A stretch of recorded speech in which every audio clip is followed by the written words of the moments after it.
सुप्रभात बच्चों। आज हम लोग क्षितिज भाग 2 में संकलित कविता सूरदास के पद में दूसरा अंतरा का अध्ययन करेंगे। इसके पहले हम लोग सूरदास के पद में पहले वीडियो में सूरदास का संक्षिप्त जीवन परिचय और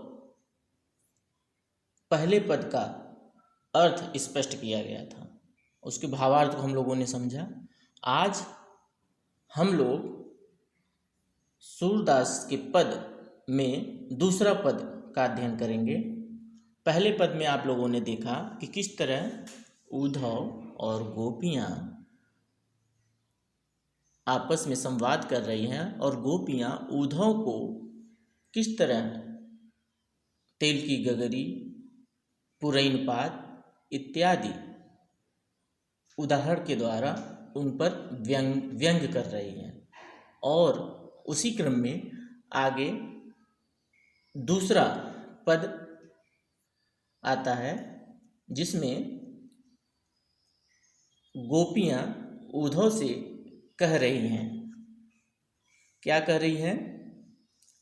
मन की मन ही माझ रही, कहिए जाय कौन पै उद्धव, नाही परत कही, अवधि आधार आस आवन की, तन मन बिथा सही। अब इन जोग संदेशन सुनि सुनि, विरहन विरह दही, चाहती हुती गुहारी जितहि तय, उततै धार बही, सूरदास अब धीर धरहि क्यों, मर जादा न लही। तो आप लोग देख सकते हैं इस पद में गोपियाँ उद्धव से कह रही हैं। उद्धव जो कि श्री कृष्ण के सखा है, पहले ही बताया गया है वीडियो में कि उद्धव श्री कृष्ण के सखा अर्थात मित्र हैं। उनको अपने ज्ञान योग का घमंड हो गया था, तो श्री कृष्ण चूँकि वो भी उनको भी गोपियों की ब्रज की याद आ रही थी, तो उन्होंने सोचा कि इनके ज्ञान के घमंड को चूर करने का एकमात्र उपाय है वो इनको गोपियों के पास भेजा जाए अपने ज्ञान योग का संदेश लेकर के, और तभी इनका ज्ञान का योग का जो घमंड है वह चूर चूर होगा। इसी क्रम में गोपियाँ पुनः उद्धव से कह रही हैं इस पद में, मन की मन ही माज रही। जो मन की बात है, माज मतलब कि आप लोग देख सकते हैं में, इसका अर्थ जो कठिन शब्द है उसके पहले अर्थ हम लोग देख लेते हैं। माज मतलब में आधार मतलब सहारा, आवन मतलब आगमन, बिथा मतलब व्यथा, व्यथा मतलब दुख या पीड़ा, विरहनी या गोपियों को कहा गया है, दही मतलब जलना, होती मतलब थी, गुहार मतलब रक्षा के लिए पुकारना, उत मतलब उधर, धार मतलब धारा या लहर, मर्यादा मतलब प्रतिष्ठा, लही मतलब नहीं रखी। अब इस क्रम में जैसे जैसे हम लोग इस पद को पढ़ेंगे वैसे वैसे उसके अर्थ को स्पष्ट किया जाएगा। तो यहाँ पर गोपियाँ उद्धव से कह रही हैं कि हे उद्धव, मन की मन ही माज रही। जो मन की बात है वो हमारे मन में ही रही, और तो और कहिए जाए कौन पे उद्धव, ना ही परत कहीं। कहिए जाए, जा कर के किससे कहें, कौन पे उद्धव, किससे है उद्धव, हम लोग किससे कहें, ना ही परत मतलब दिखाई पड़ना, कहीं ऐसा कोई नहीं दिखाई पड़ रहा है जिससे हम अपने मन की बात जा कर के कहें। अर्थात गोपियों का कहना यह है कि ऐसा कोई हम यहाँ पर नहीं है, अर्थात प्रेमी नहीं है जो एक प्रेम करने वाले की मनोदशा को समझ सके। इसी क्रम में वे आगे कह रही हैं, अवधि आधार आस आवन की, तनमन बिथा सही। अवधि समय, आधार मतलब सहारा, आस मतलब आशा, आवन मतलब आगमन की, तनमन बिथा, बिथा मतलब व्यथा या पीड़ा सही। तन और मन की बिथा मतलब व्यथा या पीड़ा को हम लोगों ने सहा, क्यों? क्योंकि अवधि आधार आस आवन की, श्री कृष्ण के आने की आशा में ही हम लोगों ने तन मन की जो पीड़ा है उसको अब तक सहा है। अर्थात हम लोगों के मन में यह विश्वास और आशा थी कि श्री कृष्ण आएंगे, इसी आधार पर हम लोगों ने इतने तन मन में जो ये कष्ट है, जो पीड़ा है, उसको सहा है। लेकिन अब इन जोग संदेशन सुनि सुनि विरह विरहनी दही। अब इन जोग संदेशनी, अब आपके इस योग संदेश को सुनी सुनी मतलब सुन सुन करके, विरहनी मतलब गोपियाँ, विरह मतलब विरह में, दही मतलब जल रही हैं।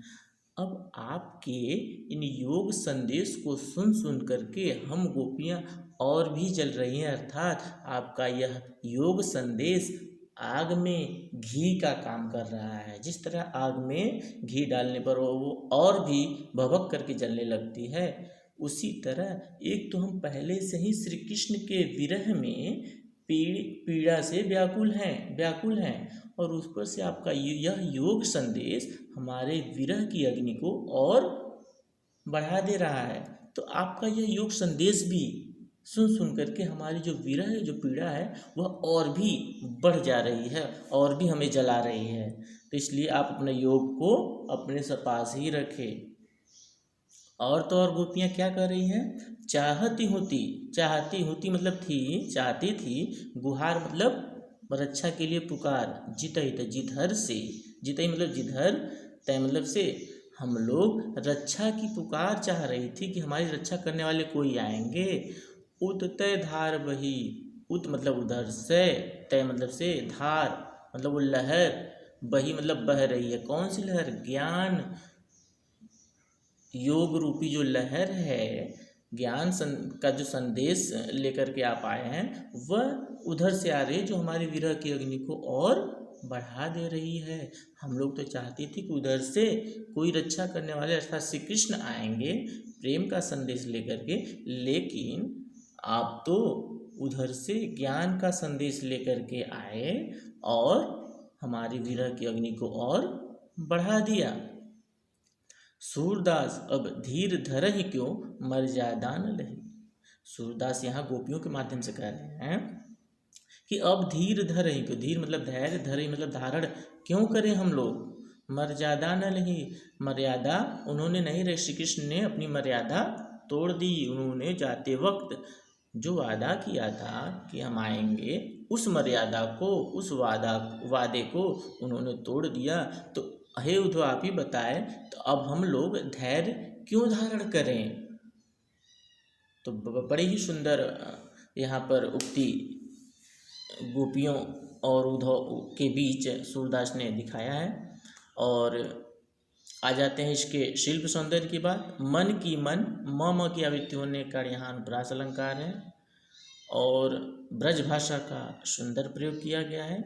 और ब्रज भाषा के साथ साथ तद्भव शब्दावली, जो जैसे परत है, जाई है, आवन है, आस है, बिथा भी है, ये सब गुहारी है, ये सब तद्भव शब्दावली का बड़ा ही सुंदर प्रयोग किया गया है।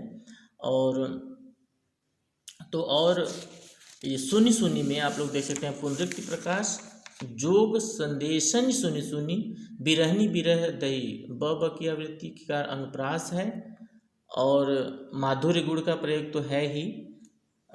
धार इसमें जो है वो प्रतीक रूप में आया है, तो प्रतीकात्मक शैली का भी प्रयोग देखने को मिलता है। धार यहाँ पर योग संदेश की धार, लहर अर्थात ज्ञान योग का जो संदेश उधर से लेकर के आए हैं उद्धव, उसकी बात हो रही है।